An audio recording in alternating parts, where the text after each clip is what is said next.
On October 25, 1994, in the small town of San Jacinto, California, Dora Buenrostro ran into the police station about 6:30 a.m., saying her estranged husband had appeared at her apartment, and she was afraid he might hurt the couple's 3 children. About 15 minutes later, the police found the bodies of the couple's 9-year-old daughter, Susana, and 8-year-old son, Vincenti, in the family's apartment. A third child, 4-year-old Deidra, was found dead the next day, still strapped in a car safety seat, in an abandoned post office in the Lakeview section of Riverside County. No weapon was recovered at either scene, but all 3 children had been stabbed. The father, Alejandro Buenrostro, 37, was stopped near downtown Los Angeles, 85 miles from where the bodies were found. He was returned to San Jacinto for questioning, but was released after investigators said he had established that he was not in the San Jacinto area when the children were killed. After told that their kids were all dead, Buenrostro went from laughing and joking to being tired, to being nonchalant, but never showed remorse or sadness. Police never believed her and her story's inconsistencies, and on November 1995 a jury decided she was competent to stand trial, despite the defense's contention that she is psychotic. On October 2, 1998, Dora Buenrostro was sentenced to death.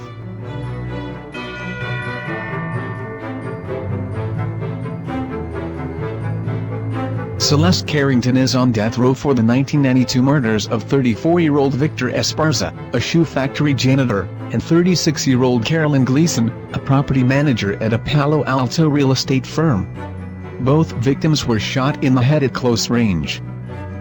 Carrington was also convicted of the attempted murder of pediatrician Alan Marks, in his Redwood City office. Marks was wounded but survived and testified at her trial. The crimes occurred while burglarizing offices where she had worked as a janitor. Carrington was abused by both parents and got pregnant by her father at age 14, said her defense. She had no criminal record before the murders but had been fired from her job as a janitor in December 1991 for stealing checks. Witnesses at her trial said she had been providing financial support for her lover and her 3 children. Those were executions, said the prosecution. According to the medical examiner's report, Kerry Lyn Dalton was on her knees before Carrington when she was shot. And Victor Esparza was either kneeling or standing, with no evidence that he was resisting. The jury agreed, and with the aggravated circumstance of being murders committed during burglaries, they recommended the death penalty. Celeste Simone Carrington was sentenced to death on November 23, 1994.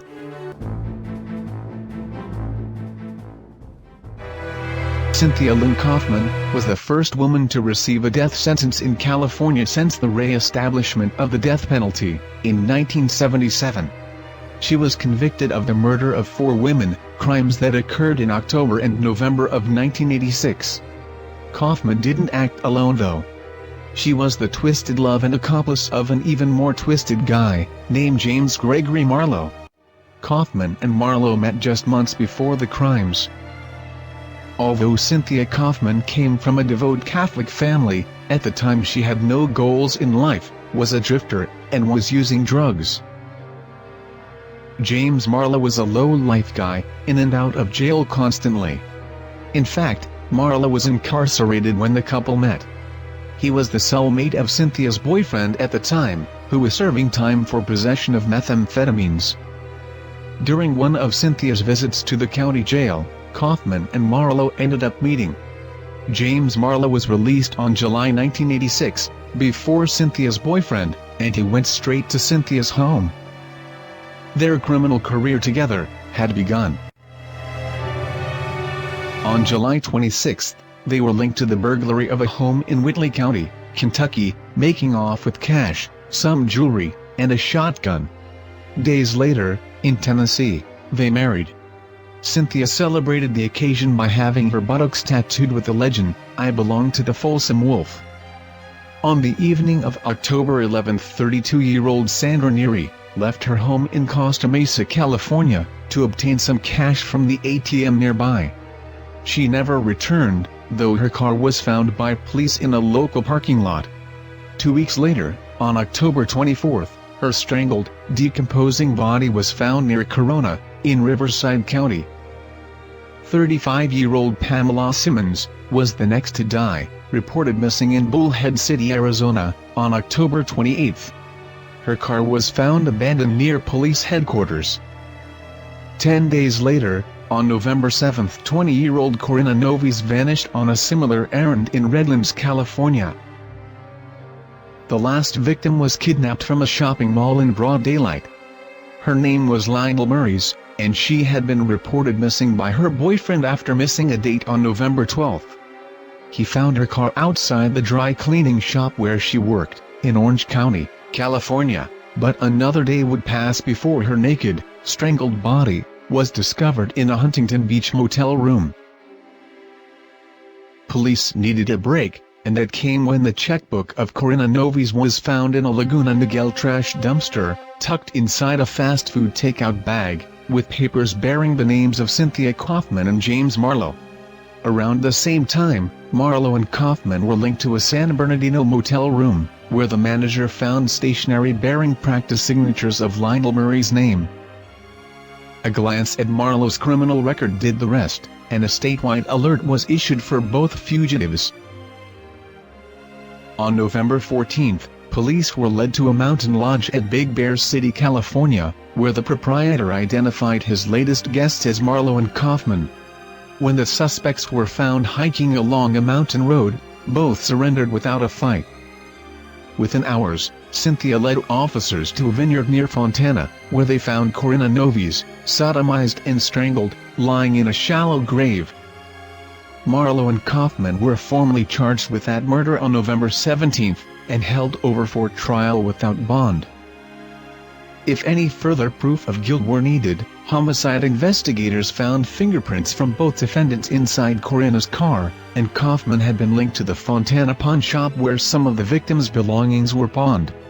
The couple's murder trial finally opened in San Bernardino County on July 18, 1989. Both defendants were convicted, and both were sentenced to death on August 30.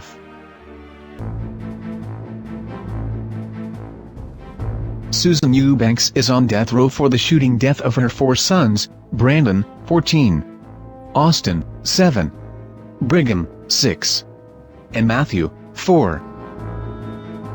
The boys were all shot in the head. Then, in what she claimed was a suicide attempt, Susan shot herself in the stomach. Eubanks' 5-year-old nephew was also in the home at the time of the killings but was found unharmed.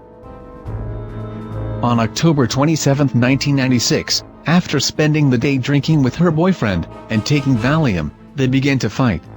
Once at home, she then slashed 2 tires on his car, and refused to let him in the house. He called the police and they then escorted him to the home, where he removed some belongings and left.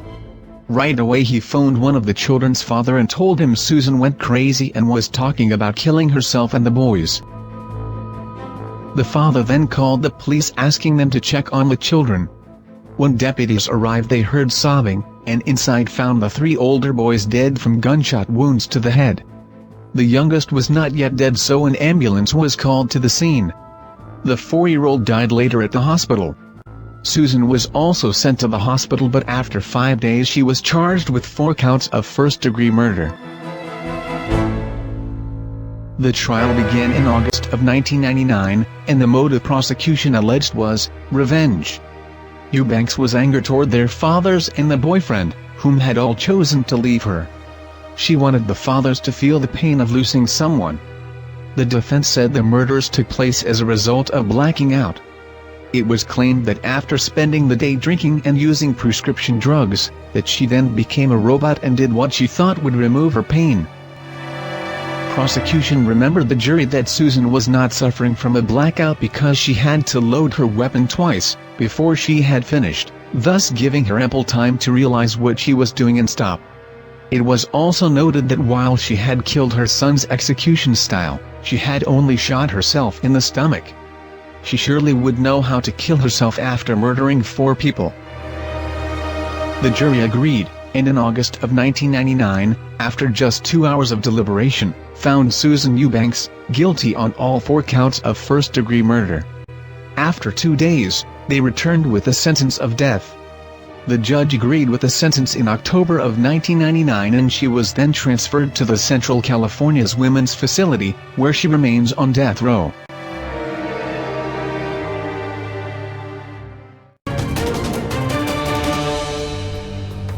On February 28, 2003, in Lancaster, California, along with her 16-year-old son, a 14-year-old boy and a 27-year-old ex-convict, Valerie Martin robbed, kidnapped and murdered his roommate and co-worker, 61-year-old William Whiteside, who was knocked out and put into the trunk of his car, which was then set on fire.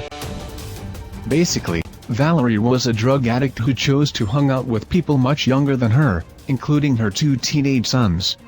The motive for the murder was pure and simple: the group, led by Valerie, needed money to feed their drug addiction. Thinking they would have access to the victim's bank account, they decided to rob and kill the poor man, who had no chance against 4 people.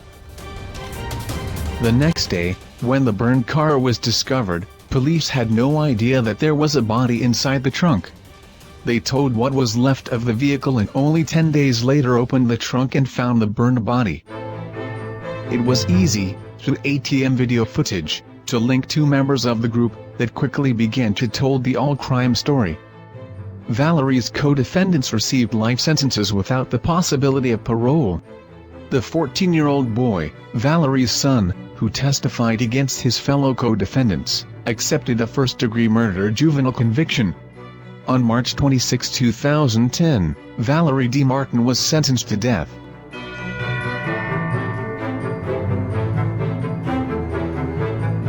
In 1988, in Northridge County, California, becoming bored with her married life, and after talking with several people about getting rid of her partner, Mary Ellen Samuels hired 27-year-old James Bernstein to kill her 40-year-old husband Robert Samuels, whom she was divorcing. The motive was obvious. She stood to receive $500,000 in life insurance proceeds if the guy died. After 3 failed attempts, Robert Samuels was finally killed at his home on December 8, 1988, shot in the back of the head with a shotgun. With her husband out of the way, Mary Ellen got her money and embarked on a post-murder shopping spree, spending virtually all of that money in less than a year. When the cops inevitably came knocking, Mary Ellen had this to say. This is where it happened, in the bar. Somebody walked right up to you and... I was sitting at the bar, some guy came over, he bought me a drink, we're in general conversation. I was madder than hell at Bob at this particular time. And what made you make a comment? Did you make a comment or something that elicited this guy to say that he would be glad to help kill your husband? What kind of a comment would elicit some kind of a thing like that from a stranger in a bar? You'd be surprised at conversations that happen in a bar. This is what doesn't make sense. If I supposedly, was going to have this done, you think for a minute I would open my mouth to a lot of people? Does that make any sense to you? If I ever was going to do something, I've said I hate you and things like that, but I've never ever in my life wanted the man dead. Feeling cornered, she hired 2 more hitmen to kill Bernstein, to get rid of all the loose ends tying her to her husband's murder. As crazy as her plan was, it might have actually worked, had she been able to resist keeping Bernstein's wallet as a trophy. Before being killed, Bernstein took out a $25,000 life insurance policy, naming Samuel's daughter, Nicole, as beneficiary. Like mother like daughter. Nicole was never charged with a crime, but investigators suspected she was somehow involved in her mother's deeds, just couldn't prove it. Before Mary Ellen could hire even more hitmen to take out the last 2, the police arrested her. At trial, Mary Ellen showed what an arrogant evil bitch she is. A photograph introduced in evidence, taken by a male companion sometime after the killings, showed Samuels in bed covered with dollar bills.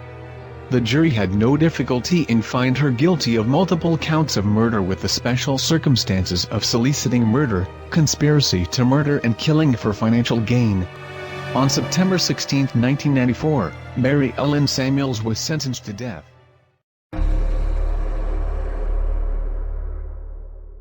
Maria del Rosario Alfaro was a drug addict at 13, a prostitute at 14, and single mom at 15. At 18 she was a killer.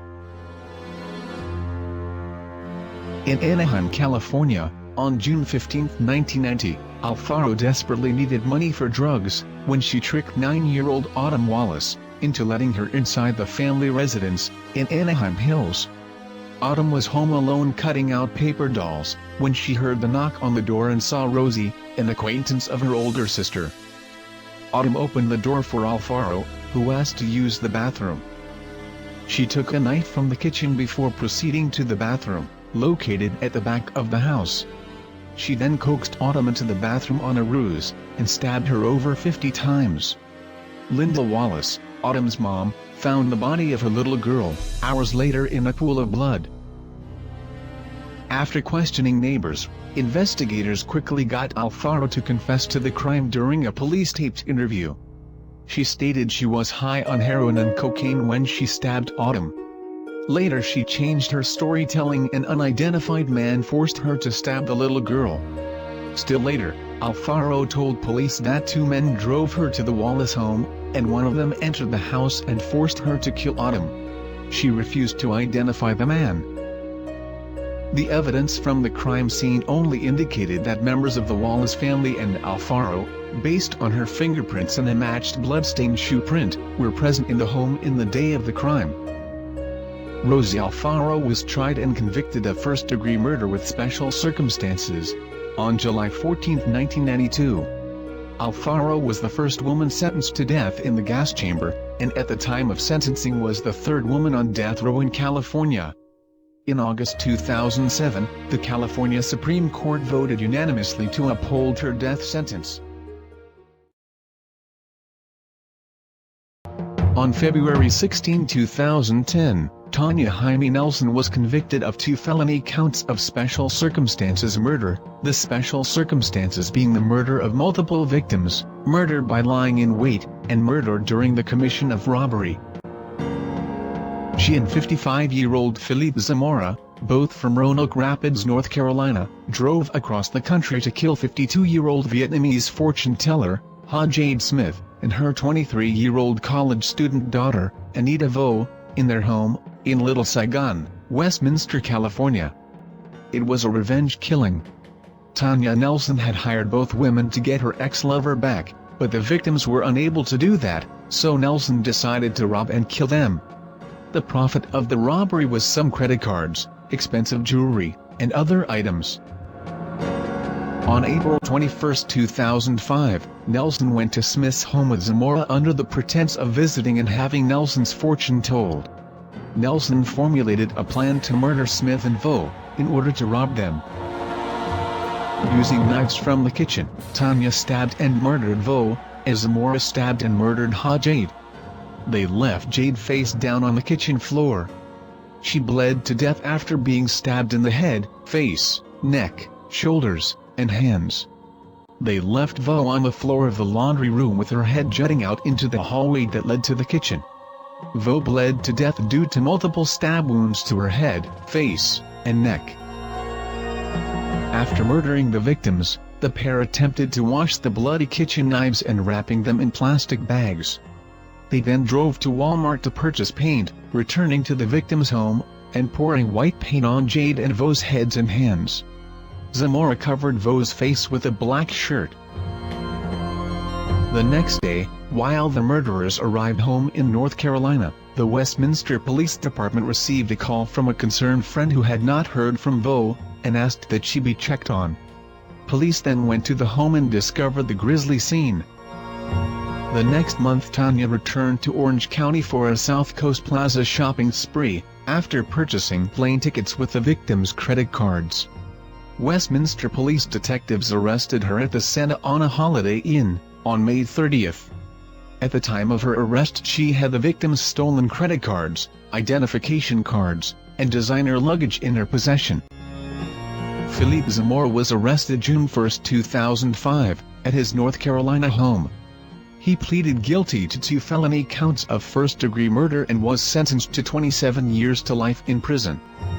At trial, Zamora testified against Nelson. On April 23, 2010, she was sentenced to death.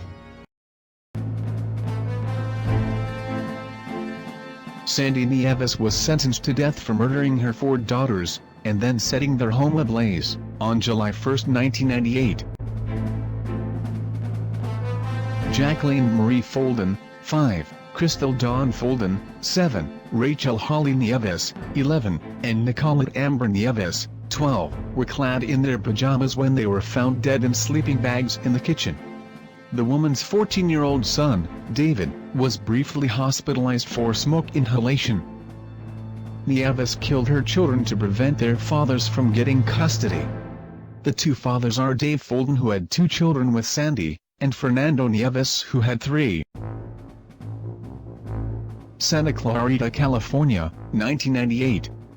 34-year-old Sandi Nieves was financially desperate and angry at the man in her life.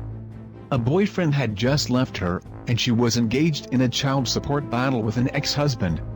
On the night of June 30th, Nieves told her 5 children to sleep in the kitchen, where she joined them. She then poured gasoline on the carpet and set it afire. In testimony against his mother, David said the children woke gagging from smoke, but Nieves ordered them to remain where they were. Today, David Nieves lives with his father, Fernando, who said the boy refuses all contact with his mother, and throws in the trash the mail he receives from jail. On trial, Nieves testified in her own defense, saying she had a flashback of holding a lighter in her hand, but otherwise had no idea what happened. Wow! A jury recommended the death penalty, and on October 6, 2000, Sandi Dawn Nieves was sentenced to death.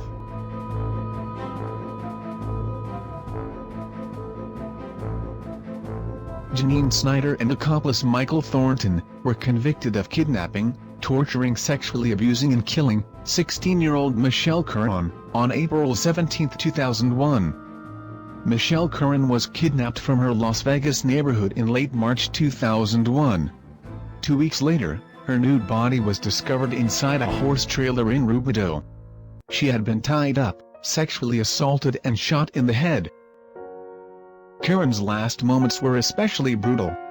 She was tied to rafters by both her hands and her feet, and violated. Ultimately, Snyder approached Curran, put the gun to her forehead, and pulled the trigger. But that was only one of her crimes. Snyder was a friend of Thornton's daughter and moved in with them, after having problems with her own family. She was using drugs and was working as a prostitute. Easily manipulated, Snyder would befriend girls and take them to motels or residences, to meet Thornton. At least 2 teen girls were held against their will, as Thornton and Snyder fed them a steady diet of methamphetamine, and sexually abused them.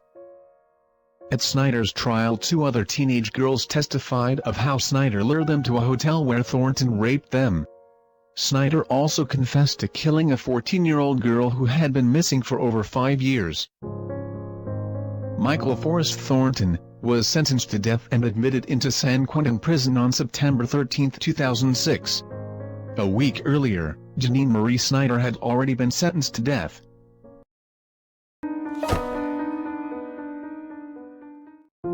On Christmas Day 2005, in Corona, California, Kathy Sarainan and her husband Raul repeatedly abused, and later killed, their 11-year-old nephew Ricky Morales, leaving him to die alone in a closet.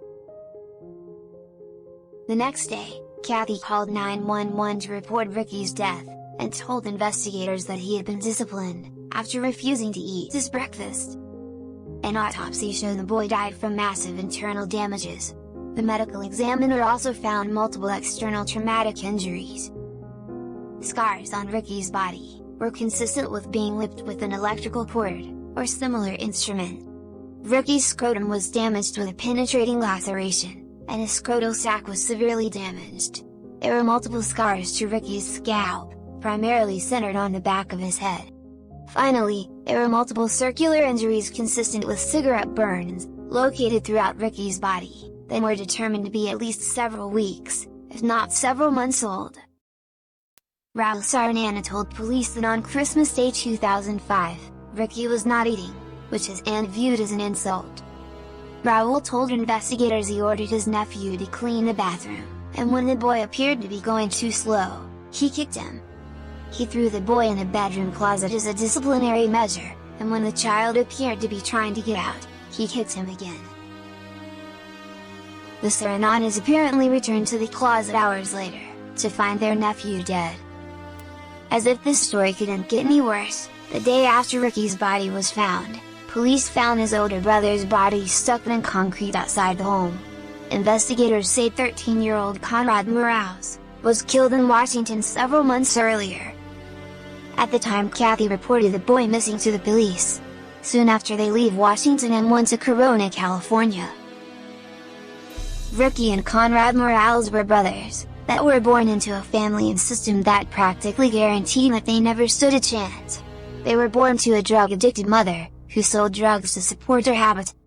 Their young childhood was one that was filled with drug abusers, drug deals, violence, SWAT teams, child protective services, extreme physical abuse and neglect. They and their siblings were in and out of protective custody by CPS constantly. When their mother, Rosa Morales, was sentenced to prison on drug charges, she sent 13-year-old Conrad to live with her brother, Raul, a convicted felon, and his lovely wife Kathy Sariñana, who, at the time, were living in Randall, Washington. 10-year-old Ricky was sent to live with her mother. Ricky did not do well with Grandma, and after being treated in a psychiatric facility for fear of suicide, he joined his brother and his uncles.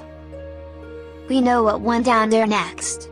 These two monsters took the life of those precious and happy kids. Hard is to find out who's the worst of them.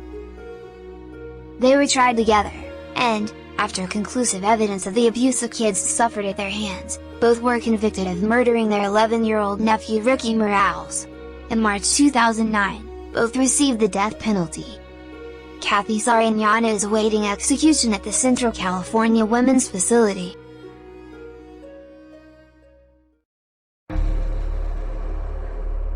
On August 7, 2007, Manling Williams murdered her husband, Neil Williams, 27, and their sons Devin, 7, and Ian, 3, at the family's condominium in the 18,200 block of Camino Bello.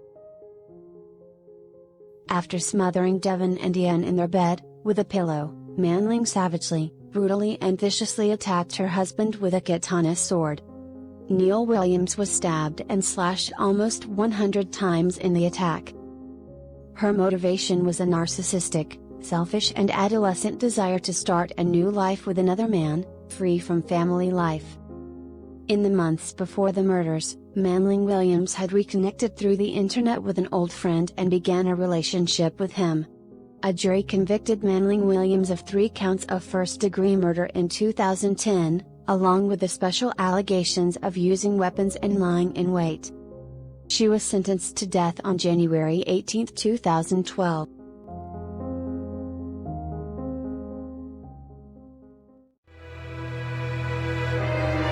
"36-year-old Belinda Magana is on death row for the 2009 murder of her toddler son. For 5 days, Maliki was scalded and subjected to beatings before he died.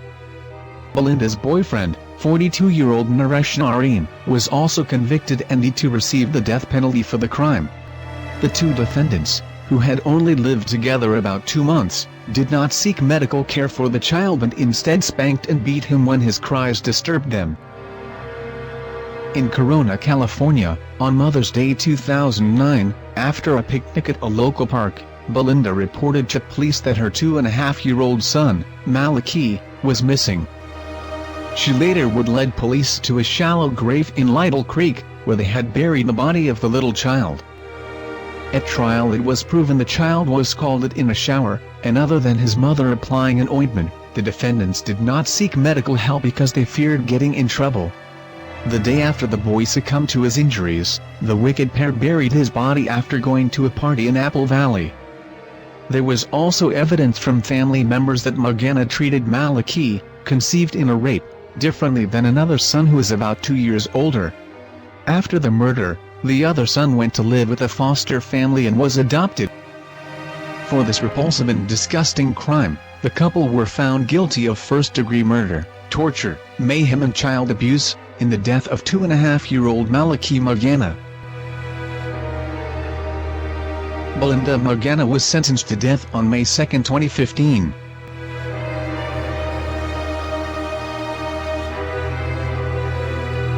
In 1998, along with her husband Ivan Gonzalez, Veronica was convicted for the torture and murder of their 4-year-old niece.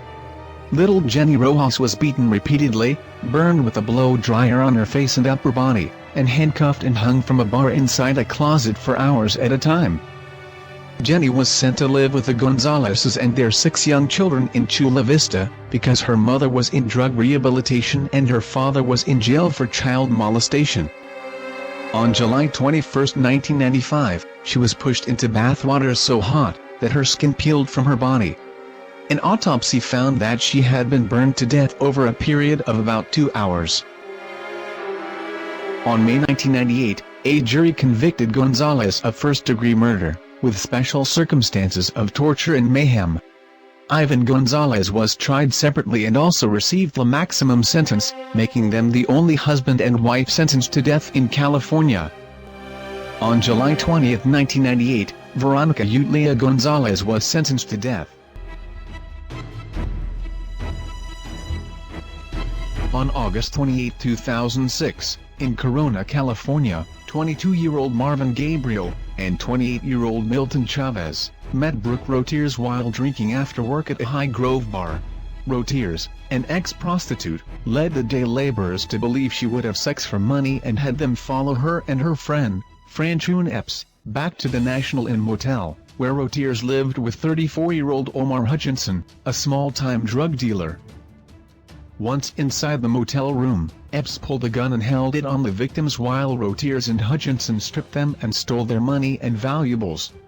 Known as Crazy, Rottiers, mother of 4, who is 6 feet tall and weighed 200 pounds, beat both men, then bound them with anything she could get her hands on. The 2 construction workers were then hog-tied with cords around their necks to their hands, which were behind their backs and to their ankles. Panties and other cloth items were stuffed in their mouths, that were covered with duct tape. While the 2 defenseless men suffocated to death with plastic bags over their heads, Rottiers and friends were enjoying some drugs. Later the victims' bodies were wrapped in bed sheets and loaded into the trunk of a car that Rottiers drove to Gavilan Hills, a remote area near Lake Matthews, and abandoned on a dirt road.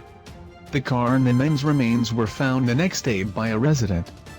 Police were called to the scene and their investigation led them to the National Inn, where they would find testimonies that saw the 2 Hispanic men in Rottiers' room.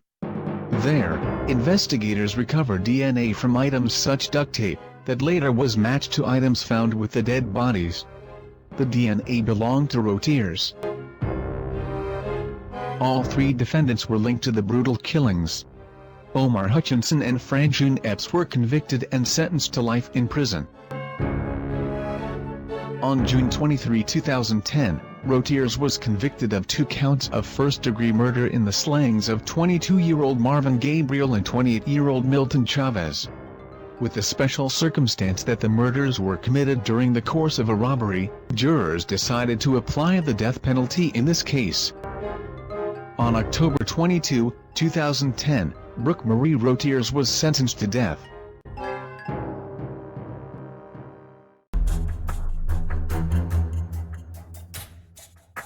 In 1985, then 37-year-old, Maureen McDermott was a former nurse at the medical center in Van Nuys, Los Angeles.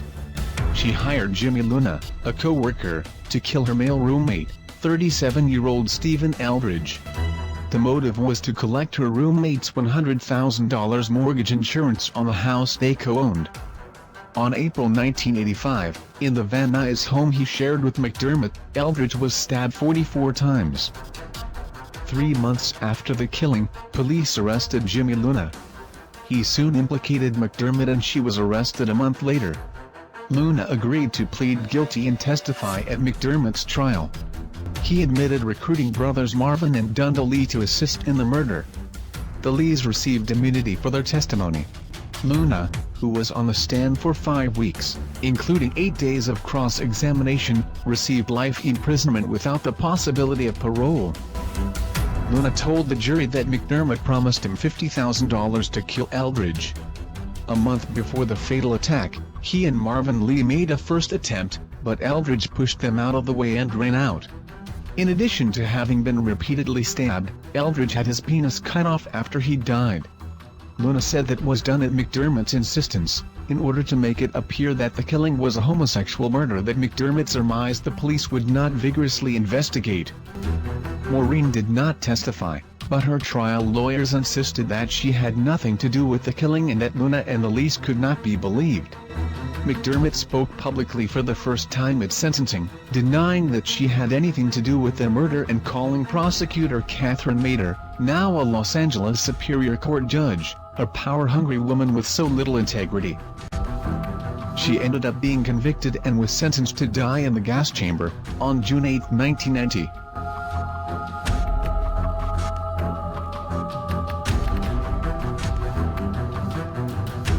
In 2002, 43-year-old Michelle Lyn Michaud, and her then-lover, 42-year-old James Anthony DiVeggio, were convicted of kidnapping, sexual assault, and first-degree murder. On December 2, 1997, the pair kidnapped 22-year-old Vanessa Leigh Sampson, from a Pleasanton Street, kept her inside their green Dodge Caravan, rigged with hooks and ropes, and repeatedly tortured her as they drove to South Lake Tahoe. They forced her to wear a rubber ball gag and strangled her with nylon. After sexually tortured and strangled the young girl, they dumped her body on a snowy embankment. During the trial, the evidence presented convinced the jury that the defendants used altered curling irons to sexually torture Vanessa, as she lay restrained inside the van that DiVeggio and Michaud had specifically fixed, in order to subdue their victims. On May 6, 2002, the former couple was convicted of first-degree murder with special circumstances of murder in the commission of rape, and rape by instrument. Vanessa Sampson's murder came after a series of at least 6 brutal rapes that the defendants committed against girls they knew, 2 of whom were closely related to them. On September 25, 2002, James Anthony DiVeggio and Michelle Lyn Michaud were sentenced to death.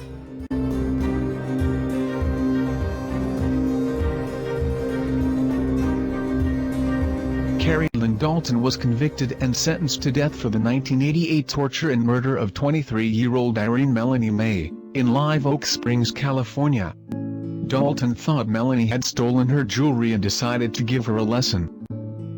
Before she died, Irene May was beaten, stabbed, injected with battery acid, and tortured with electric shocks.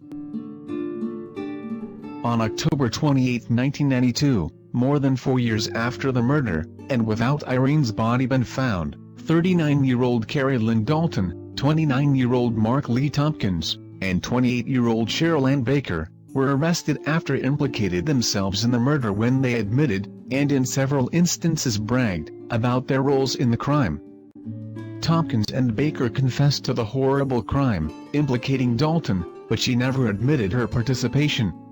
According to one of his acquaintances, Tompkins explained how the three planned to give May a fatal injection, in retribution for stealing some items belonging to Dalton. Then the victim was given electrical shocks and a skillet was used to smash her knees. The body was dismembered, and the parts were buried on 2 Indian reservations to make it hard for police to obtain search warrants. At Dalton's trial, Cheryl Ann Baker was a prosecution witness. Tompkins did not testify, but the prosecution presented statements by him through the testimony of one of his cellmates. In July 1994, Baker pled guilty to second-degree murder, and Tompkins pled guilty to first-degree murder. Although no body was ever found, on May 23, 1995, Kerry Lyn Dalton was sentenced to death.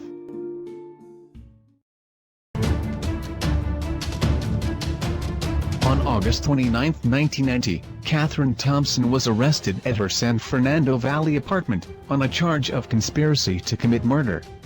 She was accused of masterminding the murder of her 49-year-old husband Melvin Thompson, who had been gunned down 2 months earlier. Police also arrested the suspected hitman, Philip Conrad Sanders, along with his wife, Carolyn, and her son, Robert Louis Jones, on the same charges. Melvin was killed in the bathroom of the auto shop he'd owned for 20 years, located on Santa Monica Boulevard. The gunman had entered the shop, stole an undetermined amount of cash, and the Rolex watch on Thompson's wrist. Thompson, who was alone, was shot several times.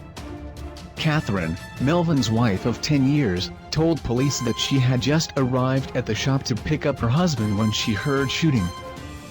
At first, police believed the shooting was connected with the series of Rolex watch robberies, then taking place in Los Angeles. The same week that Melvin Thompson was killed, a 42-year-old man was shot in his newly purchased Beverly Hills home, by a gunman who struggled with him over the valuable watch. But police soon began suspecting that Catherine was involved in the crime. Through a tip from a witness who wrote down the license plate number of the getaway car, police had linked Philip Conrad Sanders to the crime. At trial it was proven that Thompson had hired Sanders and his wife and son to kill her husband, so that she could collect on a $400,000 life insurance policy. Among other facts, the investigation showed evidence of many telephone calls between Thompson and Sanders in the days leading up to the murder. In September 1992, a jury recommended that Thompson should receive the death penalty for masterminding the murder of her husband Melvin. On June 10, 1993, after months of legal maneuverings to persuade the judge to overturn the sentence, Catherine Thompson showed no reaction as the judge sent her to death row.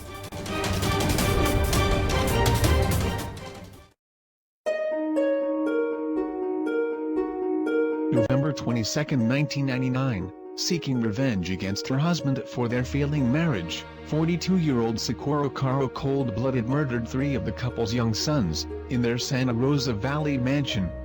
She tried to blame her husband, a prominent rheumatologist in Northridge, but there was never evidence he was somehow involved.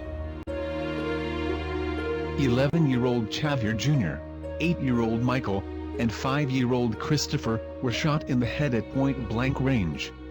The 4th son, 13-month-old Gabriel, was unharmed, and today he resides with his father. Caro also tried to kill herself, but survived a gunshot wound to the head. She says the injury caused brain damage that prevents her from remembering what happened the night of the shootings. Who will remember forever are the several witnesses, including her husband Dr. Xavier Caro, who had been violently attacked before. In 8 previous incidents, Socorro Caro had used weapons and the element of surprise to her advantage, and had caused several injuries, including serious eye damage to her husband. At her trial, the defense argued that Xavier Caro actually killed his sons, then framed his wife for the crime. Twice during the lengthy trial, Caro has been removed from the courtroom after prolonged tearful outbursts.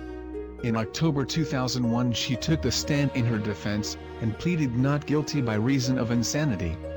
The jury didn't think that was the case, and convicted her on 3 counts of first-degree murder, recommending the death penalty. On April 5, 2002, Socorro Caro was sentenced to death and sent to Chowchilla, California. Montebello, California, September 7, 2000. A 911 call comes in. On the other side of the line there was a woman crying. Dispatcher couldn't understand what she was saying. Police got to the house from where the call came, and were received by a disabled woman that led them to their bedroom, pointing to the floor, saying it was her husband lying there.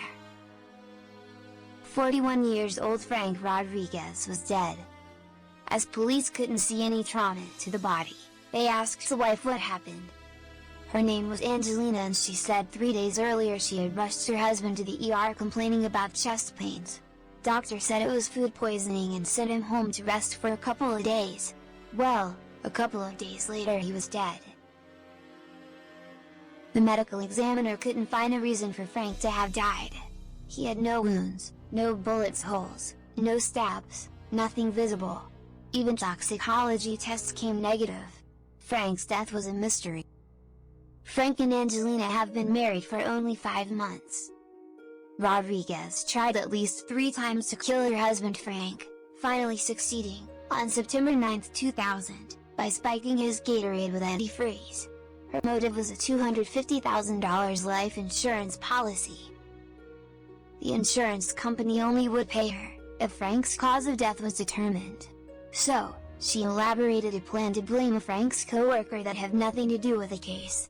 She went right to the police. We understand you have some information or believe there's a possibility that your husband was poisoned. Frank and I sat down when we got married and said, look, we need to cover our butts. If something should happen to either one of us, we need to take care of each other. So I got a policy and he got a policy. They won't pay until the coroner says what the cause of death is. Well, what do I do? Just my card to the member. One particular staff member, this individual was having sex with minors, and Sergeant Rodriguez saw that, and he wasn't comfortable with it. And this been reported to the sheriff's department? It all ended up in an investigation. This person had said, if anybody jeopardizes my job, I will kill them. He said really loud, he said, Sergeant Rodriguez had better watch his back. Did you tell him before you went? Were you concerned? Oh yeah, we argued. I said, please don't go. When he gets back, I said, so how is everybody there? They were great. They hugged me. They, said they missed me. And somebody in the office, he didn't say who. I think he knew I'd be pissed off. Said somebody in the office said, am I hungry or thirsty? And gave me Gatorade and cookies. If I can do anything, if I come up with anything, if I hear anything, I will try. About a month later, convinced that no one suspects her, Angelina decided to call the detectives with another lie. They said they wanted to tell me what was going on because they had a lot of respect for Frank, but they couldn't tell me who they were. And they said, you need to know a conversation I had with he had said they can't pin me because, and they said, they can't pin me. Can't pin me. It started breaking up and all I heard was, ask them about antifreeze. After discovering that Angelina had bought antifreeze a few days before Frank's death, and after a friend had told the police that she had had a conversation with Rodriguez, where she almost confessed what she had done, the detectives decided to make a visit to her home. Angie is denied bail, and is sent to prison to await trial. Angelina's murder trial began in the fall of 2003. Rodriguez insisted she had not committed the crime, and that Frank must have drunk the antifreeze on his own. In mitigation, the defense presented evidence she had been sexually abused as a child. In addition to all of the evidence, prosecution also proved, in aggravation, that Rodriguez had killed her baby in 1993, by breaking the pacifier and ramming part of it down the baby's throat, and then bringing a suit against the manufacturer. On November 1, 2010, Angelina Rodriguez was sentenced to death in Los Angeles County. She was also convicted of threatening a witness to whom she had revealed her plan to kill Frank. I have to say, the coldest killing I've ever seen. Most of the cases we have are murder cases in this court. Over the past 20 years, I've never seen a colder heart. Angelina remains on death row at the Central California Women's Facility, in Chowchilla, California.